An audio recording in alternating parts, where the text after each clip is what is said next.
అస్సలాము అలైకుం వరహ్మతుల్లాహి వబరకాత్ ఔజుబిల్లాహి మినష్ షైతానిర్ రజీం బిస్మిల్లాహిర్ రహ్మానిర్ రహీం. ఖురాన్లోని 86వ సూర అత్-తారిక్.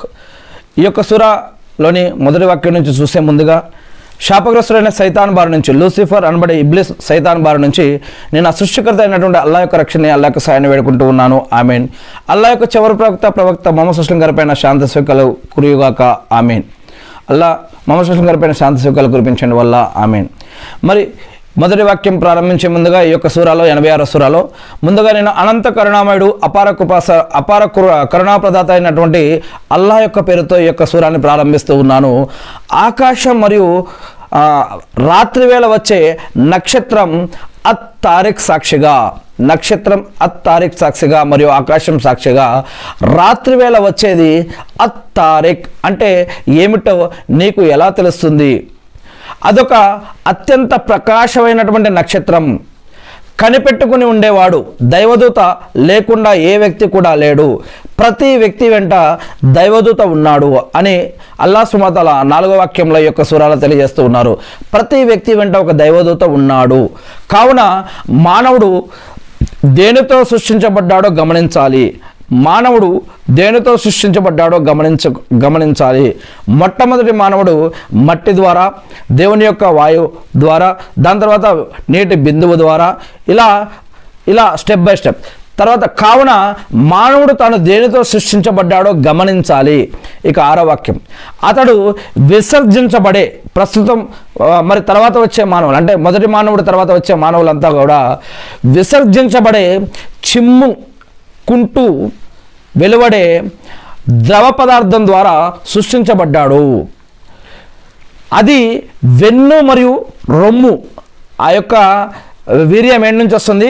వెన్ను మరియు రొమ్ము ఎముకల మధ్య భాగం నుండి బయటకు వస్తుంది అని 7వ వాక్యంలో అల్లాహ్ సుబ్హానహు వ తఆలా తెలియజేస్తూ ఉన్నాడు. నిజంగా ఆయన సృష్టికర్త అతనిని మరలా బ్రతికించి తేగల సామర్థ్యం గలవాడు. అంటే మానవుడు మరణించిన తర్వాత మట్టిలో కలిసిపోయినా, నీటిలో కలిసిపోయినా, నిప్పులో కలిసిపోయినా, గాలిలో కలిసిపోయినా, ఎక్కడ కలిసిపోయినా కూడా అతన్ని మళ్ళా తిరిగి తీసుకురాగలడు సమర్థుడు. మానవుణ్ణి మళ్ళా యథాస్థితికి తెచ్చి మళ్ళా అతన్ని తిరిగి లేపగలుగుతాడు. ఇదే ప్రళయ దినం రోజు, తీర్పు దినం, జడ్జిమెంట్ డే రోజు లేపి మానవుడు బ్రతికి ఉన్నప్పుడు జీవించిన జీవితం ఆధారంగా, యొక్క కర్మల ఆధారంగా ఆనాడు స్వర్గమా లేదా నరకమా అనే తీర్పు ఇస్తానని చెప్తూ ఉన్నాడు ఈ యొక్క ఖురాన్లో. నిజంగా ఆయన ఆ అల్లాహ్ సృష్టికర్త. 8వ వాక్యం, అతనిని మరలా బ్రతికించి తేగల సామర్థ్యం, ఆ మానవుణ్ణి మరలా బ్రతికించి తేగల సామర్థ్యం ఆయనకి ఉంది. ఏ రోజు అయితే రహస్య విషయాల విచారణ జరుగుతుందో అప్పుడు అతనికి, మానవునికి ఎలాంటి శక్తి ఉండదు మరియు ఏ సహాయకుడు కూడా ఆ రోజు ఉండడు. వర్షం కురిపించే ఆకాశం సాక్షిగా, చెట్లు మొలకెత్తేటప్పుడు చీలిపోయే భూమి సాక్షిగా, నిజంగా ఈ ఖురాన్ సత్యమేదో అసత్యమేదో, పాపమేదో పుణ్యమేదో, మంచేదో చెడేదో, హరామేదో హలాలేదో తెలియజేసే ఈ ఖురాన్ సత్యం అసత్యాలను వేరుపరిచే వాక్కు. ఇది ఒక గీటురాయి. నిజంగా ఇది ఒక గీటురాయి ఈ ఖురాన్ అని 13వ వాక్యంలో అల్లాహ్ సుబ్హానహు వ తఆలా తెలియజేస్తూ ఉన్నారు.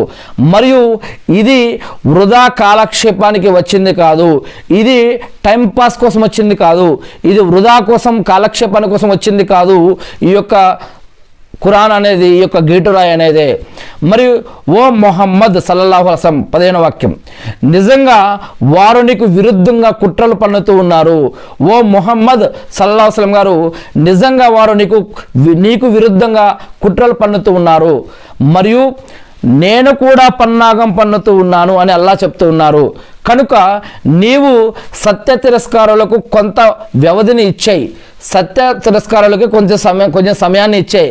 వారి పట్ల నువ్వు మృదువుగానే వ్యవహరించు, వారితోటి నీవైతే మృదువుగానే ఉండు అని అల్లాహ్ సుబ్హానహు వ తఆలా తెలియజేస్తూ ఉన్నారు. ఈ యొక్క 17 వాక్యాలలో నేను ఆ సృష్టికర్త అయిన అల్లాహ్ని ప్రార్థిస్తూ ఉన్నాను. అల్లాహ్ సైతాన్ నుంచి, జిన్నాతుల నుంచి, మనుషులు చేసే ఆగడాల నుంచి, కుట్రకుతంత్రాల నుంచి, అవమానాల నుంచి, అప్పుల నుంచి, ఆకలి దప్పికల నుంచి, ప్రాణం పోయేటప్పుడు బాధ నుంచి, దజ్జాల ఉపద్రవం నుంచి, ప్రళయ దినం రోజు ఉన్నటువంటి ఇబ్బందుల నుంచి, సమాధి శిక్షల నుంచి, నరకయాత్ర నుంచి మమ్మల్ని అందరినీ కూడా రక్షించండి వల్ల, అల్లా మా పాపాలను క్షమించండి వల్ల, అల్లా మీరు ఇబ్రాహీం అలైహిస్సలాం గారిపైన, ఆయన కుటుంబ సభ్యులపైన, ఆయన ఉమ్మతపైన శాంతి సేవకాలు కురిపించిన విధంగా అల్లా ప్రవక్త ముహమ్మద్ సల్లల్లాహు అలైహి వసల్లం గారిపైన, ఆయన కుటుంబ సభ్యులపైన కూడా శాంతి సేవకాలు కురిపించి మకామే ముహమ్మద్కు ప్రవక్తగానే వారసును చేసి అంతిమ దినం రోజు వసలిత స్థానాన్ని ప్రవక్త ముహమ్మద్ సల్లల్లాహు అలైహి వసల్లం గారికి ప్రసాదించడం వల్ల ఆమీన్.